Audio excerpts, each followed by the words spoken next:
下一位黃浩明先生。大家好，我係港九各界同胞支持公民提名鬥爭委員會嘅主任委員黃浩明。咁就我同譚耀宗陳婉嫻嗰啲鬥委會嗰個咧就關係密切嗰個鬥委會嗰個咧冇乜關係嘅，我唔會掟菠蘿，我唔會鼓吹暴力，我就係支持公民提名同埋非暴力抗爭嘅。嗱，言歸正傳，公民提名咧就係一個一定數量嘅合資格嘅選民咧去推舉一個參選人，係咪？咁咧就其實咧呢一個嘅制度嚟講喺香港唔係新嘅嘢嚟嘅。大家議員都知，而家坐喺呢度嘅議員冚唪唥都係公民提名產生出嚟嘅，係咪？直選區議會嗱，葉國謙你都係嘅，你係觀龍區議會㗎嘛，係咪？你都係公民提名產生出嚟嘅。嗱，呢一個嘅制度喺香港行咗20幾年，完全冇問題。咁點解你今日同我講區議會我哋可以有公民提名，立法會可以公民提名？點解呢個特首嘅選舉我哋唔可以有公民提名呢？譚志源，點解呢？好啦，你就話外國都唔係有一定嘅有公民提名嘅喎，咁不如譚志源你話俾我哋聽，外國究竟有多啲嘅公民提名嘅國家，定係多啲嘅提名委員會制度嘅國家？你試下舉出嚟俾我哋聽。嗱，我而家舉4個出嚟，台灣、南韓，然後美國嘅某幾個州份同埋英國嘅大倫敦市。你舉出嚟外國嘅制度係有提名委員會嘅，你話俾香港市民聽。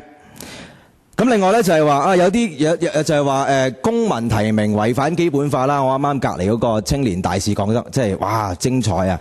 不過呢，我想話俾你聽，到今日為止呢，政府當局同埋中共呢係冇講過公民提名違反基本法，佢話繞過或者係所謂係架空提名委員會。嗱，如果冇寫落呢一個嘅基本法第45條呢，就係違反基本法的話呢，機構提名愛國愛港不可對抗中央呢，都冇寫落基本法㗎。譚志源，你而家答我嗰啲係咪違反基本法啊？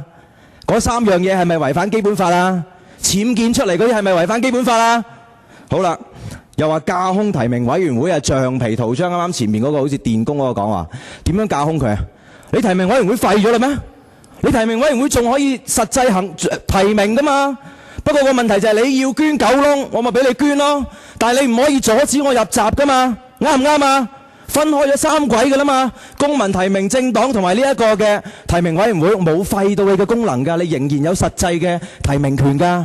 唔好話到我攞走咗你啊。咁我最後啦，就係我覺得今日譚志源你要答清楚答我哋個問題。第一，公民提名係唔係違反基本法？如果係違反，你清楚講俾我哋聽，點解違反基本法？第二，如果違反基本法，你應該因應66% 嘅香港市民支持公民提名，向全國人大提出修改基本法。咁就黃浩明先生呢，就問到外國有冇提名委員會嘅例子呢？就我只可以咁樣講嘅。咁呢，就我較早前喺另外啲場合提到外國嘅一啲嘅提名嘅安排等等呢。唔好插嘴啦，好嘛？局長講埋。唔該，主席。就我只係想帶出一個觀察咧，就係其實喺具體嘅選舉制度咧，包括提名選舉等等咧，都係各處鄉村各處嚟嘅。就算係西方民主，英國同美國，頭先有之前咧亦都有啲節數咧，有啲朋友都提咗出嚟。咁喺但係但係咧亦都請你唔好出聲。譚局長，係主席。咁咧就黃浩明先生亦都有要求咧，就係問到咧公民提名係咪違反基本法咧咁樣。咁正如頭先我所講咧，就喺社會上我哋亦都陸續收到咧好多唔同形式嘅提名程序嘅一啲嘅建議嘅。咁我哋現階段咧係唔會具體評論邊一啲嘅建議符合定唔符合基本法啦咁樣。咁咧就請你唔好違反議事規則，好唔好？係主席。咁咧或者你如果再係咁樣，我哋就冇辦法要請你出去嚇。